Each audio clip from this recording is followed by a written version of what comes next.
Salut tout le monde. Ici, c'est une vidéo extraite d'un podcast qui sera publié sur la chaîne Coach Aiki, la chaîne YouTube Coach Aiki. Donc, si t'es pas encore abonné, qu'est-ce que tu attends? Parce que ça va être super intéressant. En fait, j'ai lancé un nouveau concept, c'est l'analyse de vos mouvements de musculation, la correction également parfois des mouvements de musculation en live pour vous aider finalement à vous améliorer. Et on apprend pas mal de choses. Je te dis, l'erreur commune que beaucoup font, c'est que quand ils le sentent pas ici, c'est qu'ils pensent à baisser justement ce buste alors qu'ils Ah pourraient oui, il pourrait jouer avec en reculant, comme je disais, tout à fait. En reculant le fessier, tu vois, en arrière. C'est pour ça que je disais les hanches, ouais. Ouais, les hanches. La première vidéo a été faite avec Michael Gundil. Et ici, on a Pierre Le Sueur, Anthony West et Frédéric Delavier.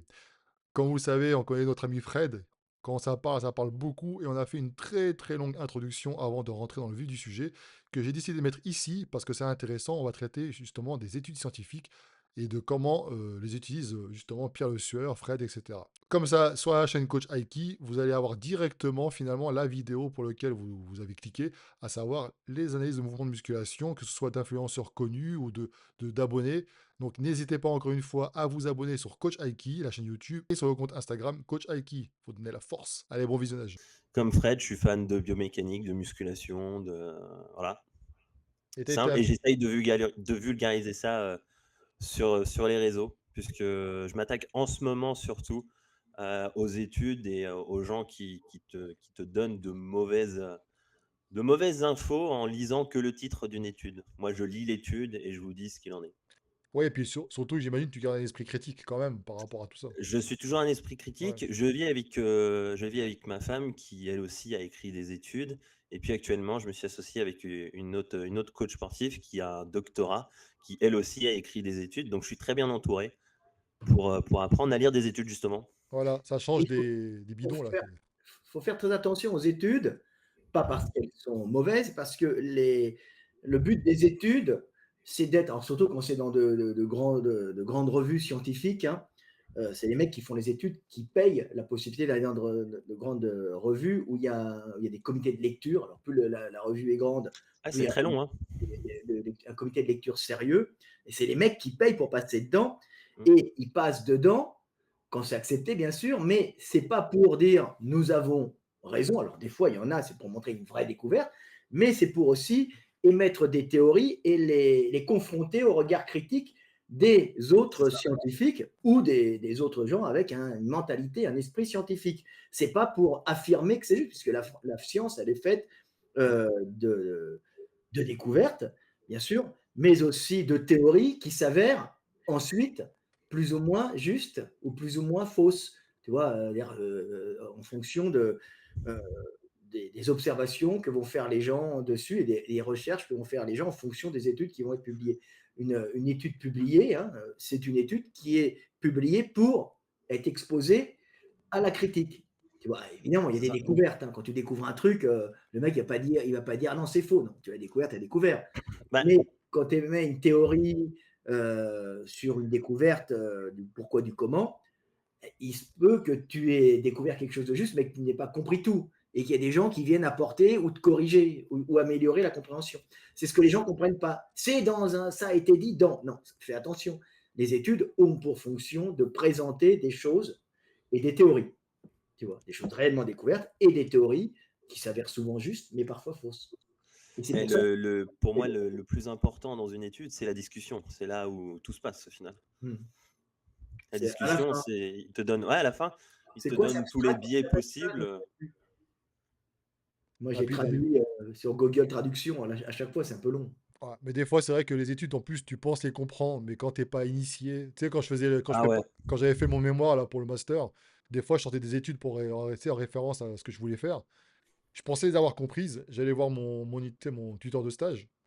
Et le mec, il me dit, non, mais ton truc là, il dit complètement l'inverse. Les, Bah les oui, biostats, les biostats, c'est extrêmement C'est- compliqué à comprendre, hein. Non, mais c'est balèze. C'est balèze. Et là, et encore là, j'ai eu quand? C'est en 2006 que j'ai fini ça. Maintenant, je pense que forcément, je suis beaucoup moins efficace qu'avant, parce que moi, je suis pas dedans, hein.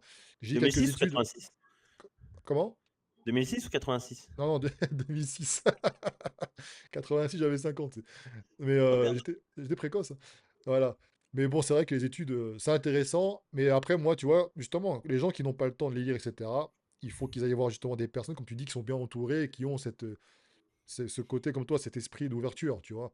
Pas des gens qui disent, moi je déteste ça, c'est les vidéos qui commencent d'après des études, d'après ceci, d'après il faut faire ci. Non, c'est de la merde. C'est Bah, pour tout. te donner une idée, je vais bientôt me débunker en vidéo. Ah, bien. Parce Ok, que, bah, critique. justement, il y a des choses que j'ai dites qui se sont avérées, pas forcément vraies. Ouais. Bah, c'est Donc, courageux, ça. on est obligé, hein, on est obligé d'avancer au final. Ouais, ouais.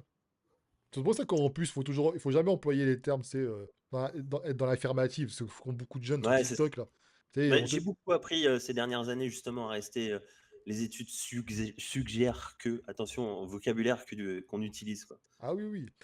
Mais bon, mais après, voilà, c'est pour ça que quand vous n'avez pas le temps de les lire ou les comprendre, bah, suivez des personnes bah, comme lui, notamment, qui ont cet esprit-là, justement, Ouais, ouais. comme ça, Bah, au moins.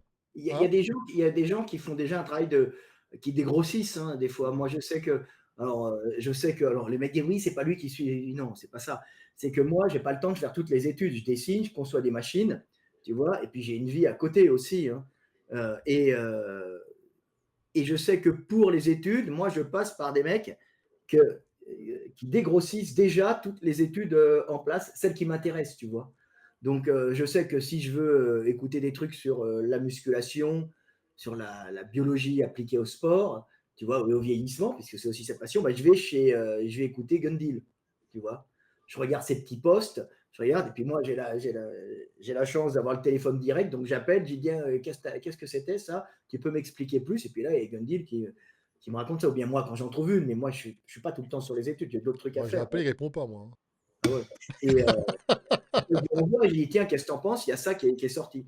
Alors pour tout ce qui est sport, j'ai lui, et pour tout ce qui est paléontologie, biologie, évolutive et paléontologie, je regarde Entracte Science de Julien Benoît.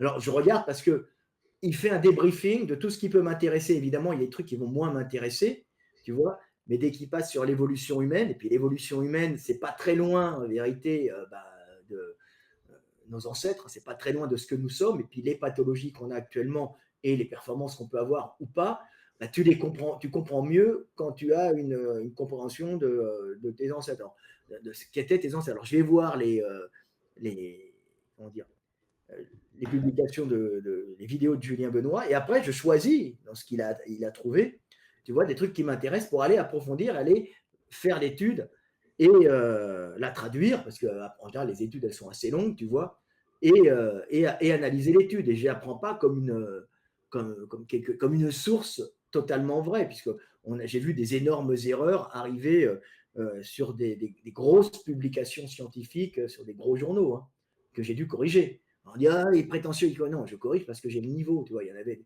c'est des trucs, L'erreur est humaine, hein. oui, et même à haut niveau, hein. Et Ouais, ouais, bien sûr. par exemple, il y avait des trucs, je crois que c'était Touma, je ne me souviens plus, où des types avaient expliqué qu'il avait une marche visiblement quadrupède, parce que le cubitus et le radius, tu vois, il grimpait aux arbres. C'est considéré comme un ancêtre, c'est pas Touma, je ne me souviens plus.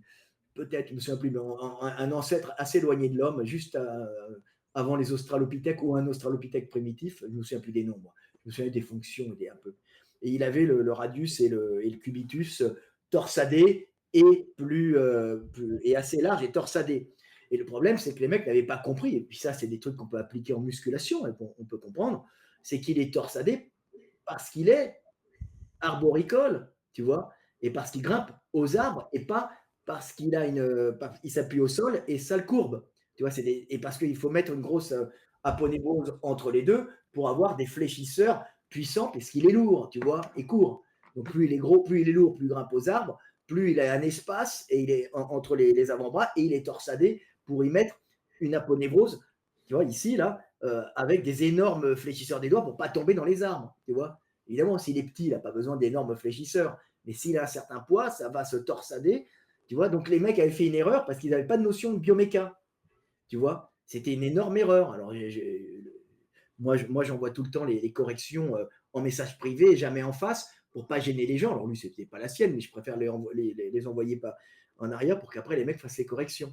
Tu vois, mais on voit des énormes erreurs sur Le problème, sur c'est qu'une fois que c'est publié, je suis pas sûr qu'ils bah, puissent il y a- corriger. le problème, c'est qu'il y a très peu de mecs qui sont bons en bioméca. Le problème, c'est que la biomécanique, que ça soit même en sport, hein, ou en, en évolution, en paléontologie, hein, en biomécanique, il y a une grande faiblesse. Alors, on a des bons mécaniciens en ingénierie, en usine, mais dès que tu passes dans le monde animal et dans la mécanique humaine ou animale, tu as l'impression que tu n'as plus personne, parce que ce n'est pas les mêmes formations. Les mecs, ils partent vers les ingénieurs, et les autres, ils font plutôt de la biologie, et ils n'ont pas de compréhension 3D, tu vois, et des tensions et des compressions, même s'ils apprennent ça. Donc, ils sont faibles. Donc, dès que tu regardes même les trucs de sport en biomécanique, les mecs sont très mauvais, mais vraiment très mauvais. C'est triste, hein, tu Mmh. vois. Les dernières études, c'était, alors c'est complètement con, mais je regardais Néandertal là, mais on avait aussi sur les mollets. Les mecs, ils ont expliqué que les mollets étaient plus tendineux chez les Africains, tu vois. Ah bah oui, mais ça, je le dis depuis 20 ans, et les mecs n'arrivent pas, ils n'osent pas, parce que c'est la science, et parce qu'ils ne sont pas forcément multifonctions, tu vois, ils n'osent pas expliquer, bah, c'est pas pour courir vite à la base. Ça, c'est la conséquence. C'est pour pas monter en chaleur, tu vois. Ah, tu avais expliqué en podcast pour l'économie d'énergie, là. Ouais. Et voilà, c'est pour ça qu'on a que des blacks qui gagnent. Alors on a des petits, des Chinois et des Japonais qui sont très bons en démarrage, mais ils n'ont pas les tendons pour récupérer l'énergie comme les blacks. Donc passer les 50 ou 60 mètres, il n'y a plus personne et tu as le black qui va gagner parce que lui, il est fait pour ne pas monter en chaleur, pour récupérer l'énergie cinétique. Donc il va rebondir comme un ressort. Donc, c'est des trucs très intéressants à comprendre. C'est comme il y avait un abstract, ils expliquaient là sur Néandertal, ce que j'ai mis dans tous mes bouquins. Non, mais c'est tout le temps intéressant, hein, puisque ça touche aussi le sport, ça touche la natation, sur la capacité thoracique des Néandertals. Alors, il y a, oui, Néandertal avait une capacité plus importante en général, assez importante. Alors, les mecs disent, alors, ils s'en sont aperçus, mais moi j'ai expliqué depuis longtemps, ça se voit à la cage thoracique, c'est pour pouvoir oxygéner de gros muscles. Mais le problème, c'est pourquoi oxygéner de gros muscles alors qu'en Afrique, tu n'as pas forcément besoin euh, de, de poumons aussi gros. Bah, c'est tout simplement que les Africains, ils sont en tendons, ils ont moins de muscles proportionnellement, donc ils vont consommer, ils vont brûler moins d'énergie pour se déplacer. Donc, moins d'énergie, ça veut dire moins de carbone, mais aussi moins d'oxygène, tu vois. C'est tout. Et nous, au nord, nous les Eurasiens, on a besoin de plus d'oxygène parce on a des muscles qui ne sont pas faits uniquement, alors surtout le train inférieur, pour se déplacer, mais aussi pour produire de la chaleur. Alors, plus maintenant, parce qu'on a des bottes fourrées et chauffage central, mais produire de la chaleur pour se réchauffer pendant les périodes glaciaires, tu vois, et les hivers rigoureux. Donc, jusqu'à encore pas très longtemps, tu avais intérêt à avoir un bon système de thermorégulation avec une production de chaleur, des tendons qui diminuent en bas des jambes, tu vois. Et donc, tu as une moins bonne restitution énergétique, donc tu courras moins bien, mais tu produiras plus de chaleur. Et comme c'est gros, tu conserveras plus de chaleur, tu vois. Donc, c'est avantageux pour certains, dans un certain domaine, mais ça restitue moins l'énergie, tu vois. Mais c'est pour produire. Et là, les mecs, ils vont pas jusqu'au bout dans les études scientifiques, tu vois. Ils te laissent sur la fin, alors que c'est de la logique de base, tu vois. C'est un truc complètement con. Les mecs, ils n'arrivent pas à aller plus loin parce qu'ils n'ont pas une bonne notion de biomécanique, ils n'ont pas été formés là-dedans, ils ont été formés qu'à la biologie, tu vois, et ça pose des problèmes. Tu vois. Un peu comme, tu sais, on a une vascularisation sous les pieds, c'est fait, alors plus chez les blancs que chez les noirs, je donne ma main à couper, hein, c'est fait pour relancer avec la pompe cardiaque pendant le déplacement, le sang dans le membre inférieur et après dans le corps, tu vois. Mais Tu pour penses chauffer, qu'il mais pour tu chauffer. penses qu'il ouais, excuse-moi, tu penses qu'il leur faudrait des cours d'évolution humaine avec? Bah, des cours de mécanique, Ouais, de enfin, mécanique d'ailleurs, pure? et d'évolution humaine. Mais un mec comme Julien Benoît, c'est un mec qui est extrêmement doué et sur sur l'anatomie, puisque c'est le mec que j'écoute, hein. C'est vraiment sa base, il est sur l'anatomie, il a une passion pour les dinosaures et les précurseurs des Ouais, dinosaures. je suis dessus, je regarde en même temps. Ouais. Et lui, il a une formation en anatomie extrêmement forte et en neuroanatomie en plus, tu vois. Donc, sur la neuroanatomie, le mec il est extrêmement fort et ça permet de compléter mes connaissances, à moi, parce que quand je l'écoute, sur la biomécanique de base, tu vois? C'est très, très intéressant, tu vois? Parce que moi, il y a des endroits où je suis plus fort que d'autres, tu vois? Donc je vais chez lui, puis je vais chez Gundil aussi, tu vois? Je vais à plusieurs endroits, tu vois? Il Heu, faut. mais c'est eux qui vont me dégrossir les études scientifiques. Ah bah ouais, c'est ça le but, hein. Et tout le temps se dire, ne jamais prendre les études scientifiques en disant: «Je prends une étude scientifique pour le sortir au repas du samedi soir ou du vendredi soir et dire que le mec au mec qui est en face de moi». Non, fais attention, l'étude peut avoir de très mauvaises conclusions ou peut juste énoncer des faits et la conclusion est mauvaise. Il faut faire très attention. Elle est uniquement faite pour que tu t'intéresses au sujet et que tu vérifies. En général, c'est pas toi. En général, les mecs, les zététiciens ou les petits mecs du sport, ils n'ont pas le niveau. Ils vont croire ça. Mais à haut niveau, les mecs prennent les études et les regardent pour pouvoir les corriger ou dire ah ouais, c'est vrai, c'est bon. Et augmenter leurs connaissances et eux-mêmes faire des études. Donc, mais il y a un gros problème de compréhension de ce qu'est une étude hein, actuellement. C'est la base. Mais justement, en parlant de correction, putain, la transition, Fred, on croit que tu lis dans mon esprit. On va corriger les mouvements.